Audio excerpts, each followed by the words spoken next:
بسم اللہ الرحمن الرحیم۔ السلام علیکم ناظرین، صدیق جان صاحب ہمارے ساتھ موجود ہیں اور صدیق جان کے ساتھ ہم نے اس ویڈیو میں گفتگو کرنی ہے اس کیمپین کی جو جسٹس منصور علی شاہ کے خلاف سوشل میڈیا پہ بہت زیادہ شدت کے ساتھ ہو رہی ہے۔ حکومت کی طرف دیکھیں، حکومت کے رویے کی طرف دیکھیں، حکومتی رہنماؤں کی گفتگو سنیں تو اس سے جو تاثر واضح ہوتا ہے وہ یہ ہے کہ وہ کسی طور نہیں چاہتے کہ جسٹس منصور علی شاہ صاحب جو ہیں وہ سپریم کورٹ آف پاکستان کے چیف جسٹس بنے۔ کیا یہ تاثر ٹھیک ہے؟ کس حد تک ٹھیک ہے؟ اور کیا چیزیں پس پردہ ہو رہی ہیں؟ صدیق جان سے اس حوالے سے گفتگو کریں گے۔ صدیق جان صاحب، حکومت تو بالکل طے شاید کر بیٹھی ہے کہ چیف جسٹس نہیں آنے دیں گے انہیں۔ دیکھیں، حکومت بہت بڑا جوا کھیل رہی ہے، حکومت آگ سے کھیل رہی ہے، حکومت بم کو لات مار رہی ہے، ٹھیک ہے۔ حکومت بہت خطرناک کھیل کھیل رہی ہے اور اس کے کنسیکوینسز بہت خوفناک ہوں گے اور بہت خطرناک ہوں گے۔ حکومت دیکھیں کوشش کر رہی ہے کہ منصور علی شاہ صاحب، یعنی وہ جو عمران خان صاحب نے بات کی ہے کہ عمران خان نے کہا کہ دو کوششیں وہ کر رہے ہیں۔ پہلی یہ کر رہے ہیں کہ قاضی فائز صاحب کو ایکسٹینشن دے دیں، قاضی کو روک لیں، پہلی کوشش۔ دوسری کوشش یہ کر رہے ہیں کہ اگر قاضی کو ہم ایکسٹینشن نہیں دے پاتے اور قاضی جاتا ہے گھر تو 26 اکتوبر کو، تو پھر کم از کم منصور علی شاہ نہ بنے۔ اچھا، جب یہ کوشش کرتے ہیں کہ منصور علی شاہ نہ بنے تو کیا وہ یہ چاہتے ہیں کہ منیب اختر صاحب بنے 5 سال کے چیف جسٹس؟ سوال ہی پیدا نہیں ہوتا۔ اچھا، پھر وہ یہ چاہتے ہیں کہ یحییٰ افریدی بن جائے 6-7 سال کے لیے چیف جسٹس؟ یہ بھی نہیں چاہتے۔ وہ چاہتے ہیں امین الدین خان ہیرا وہ بنے۔ اب مسئلہ یہ ہے کہ امین الدین خان کو بنانے کے لیے منصور علی شاہ، منیب اختر، یحییٰ افریدی، 3 لوگوں کو درمیان میں سے نکالنا پڑے گا۔ آئینی ترمیم آپ کر نہیں سکتے، قانون سازی کے ذریعے ممکن نہیں ہے۔ دیکھیں، حکومت جو ہے نا وہ جو کام کر رہی ہے اس میں بڑا واضح ہے، میں بڑا واضح ہوں کہ چیزیں اتنی خراب ہو سکتی ہیں، اتنی خراب ہو سکتی ہیں کہ اگر ان کی کوشش ناکام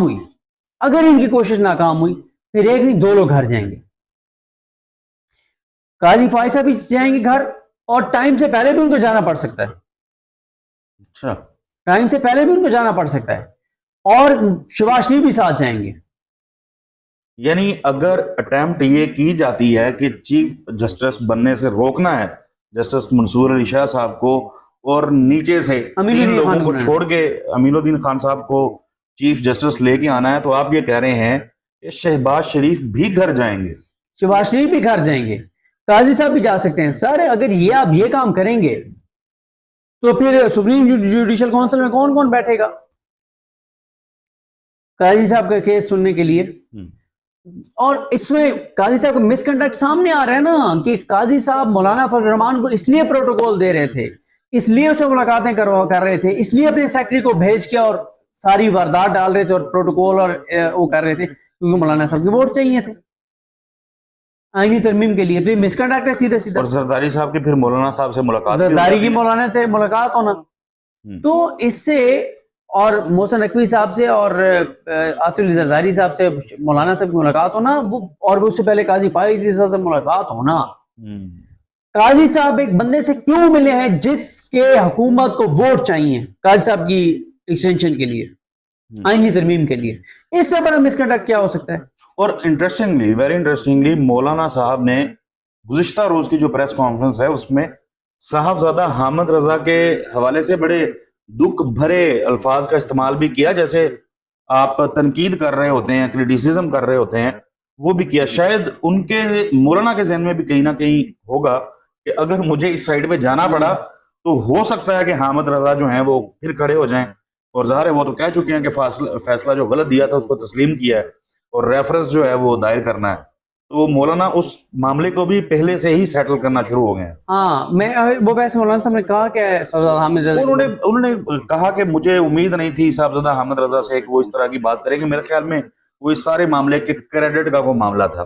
اچھا، وہ پھر مسئلہ یہ ہے کہ صاحبزادہ حامد رضا صاحب اور پلس صاحبزادہ حامد رضا کا سٹیٹمنٹ میں نے نہیں سنا، مولانا کے بقول کہ صاحبزادہ حامد رضا نے یہ کہا ہے کہ JUI کے ساتھ کسی قسم کا الائنس نہیں ہو سکتا۔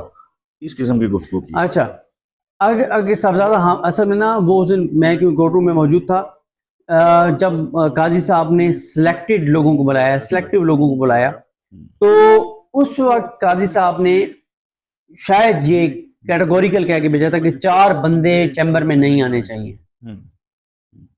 اور اتنی باریک قاضی صاحب نے واردات ڈالی، اتنی باریک واردات ڈالی کہ کانوں کان کسی کو خبر نہیں ہوئی. ہم سارے وہاں بیٹھے ہیں، ہمیں پتہ ہی نہیں ہے کہ 15 پتہ نہیں کتنے لوگ اندر چلے گئے ہیں قاضی صاحب کے پاس چیمبر میں، پتہ ہی نہیں چلا. قاضی صاحب نے کن 4 لوگوں کو کہا کہ ان کو نہیں آنے دینا؟ صاحبزادہ حامد رضا، لطیف کھوسا، شفقت اوان ایم این اے سرگودا اور مفتی حنیف قریشی. ان 4 کا اسپیسیفکلی یہ کہا گیا کہ ان کو نہیں آنے دینا چیمبر میں. حالانکہ اس کیس کو بہت زیادہ یعنی باقی لوگوں نے بھی کیا نو ڈاؤٹ، لیکن صاحبزادہ حامد رضا کا تو اصل کریڈٹ ہے، اور ان کو روک دیا گیا کہ وہ نہ ہے. اچھا، کیونکہ وہ لطیف کھوسا صاحب جو ہے نا، وہ اصل میں لطیف کھوسا صاحب کو قاضی صاحب اس دن سن لیتے نا 5 منٹ تو بازی بالکل پلٹ جانی تھی. پھر قاضی صاحب کو صرف یہ متنازع پیراگراف نہیں نکالنے پڑنے تھے، ان کو ججمنٹ بالکل نہیں لکھنی پڑنی تھی. کیوں؟ لطیف کھوسا صاحب نے پوائنٹ آؤٹ کیا، جو میری ان سے بات ہوئی کھوسا صاحب سے، کہ قاضی صاحب نے جس قانون کے تحت وہ بیل دی ہے وہ قانون تو ریپیٹ ہو چکا 1960 میں. قانون ایگزسٹ نہیں کرتا تھا. لہٰذا اس ساری صورتحال میں جو ہے وہ چیز ایک تو ریویو اور کچھ اور بھی صاحبزادہ حامد رضا جو ہے وہ پلان کر رہے ہیں. ہو سکتا ہے 4تھی درخواست دائر ہو جائے مبارک ثانی کیس میں. اور ساتھ ہی صاحبزادہ حامد رضا یہ بھی کہہ رہے ہیں کہ ہم اپنا اصل موقف اس وقت دیں گے جب تفصیلی فیصلہ آئے گا.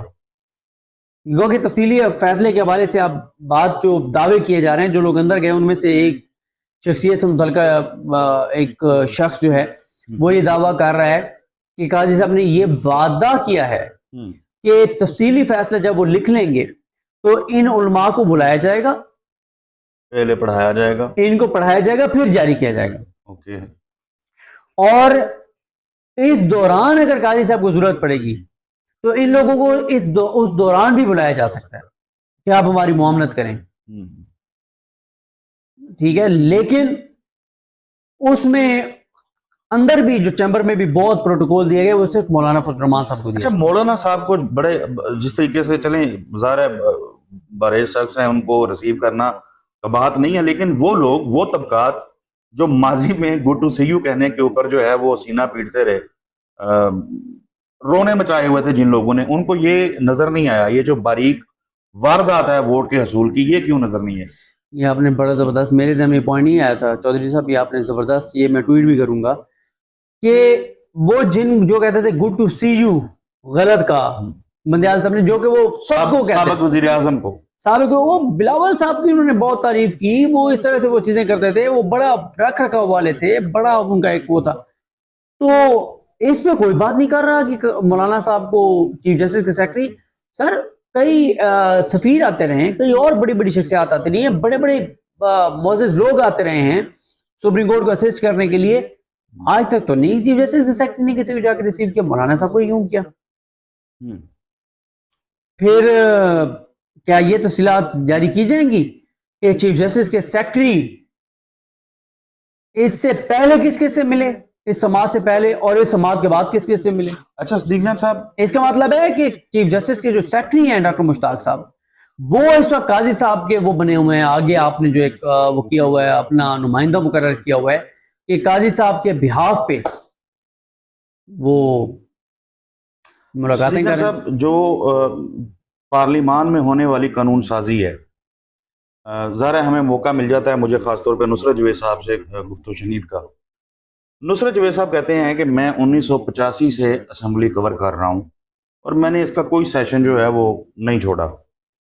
وہ کہتے ہیں کہ میری سمجھ میں، اور جن لوگوں سے کہتے ہیں کہ جو قانون اور آئین کے ماہر ہیں جن سے میں نے بات کی ہے، کوئی ایسا طریقہ نہیں ہے کہ قاضی فائز صاحب جو ہیں ان کو ایکسٹینشن مل جائے. آئینی ترمیم کے بغیر یہ ممکن نہیں ہے. اور وہ کہتے ہیں کہ آئینی ترمیم جوائنٹ سیشن میں تو ہو نہیں سکتی، پھر اس حکومت کے پاس ایسی کیا گدڑ سنگی ہے کہ وہ سر تن من دھن لگانے کو تیار ہے؟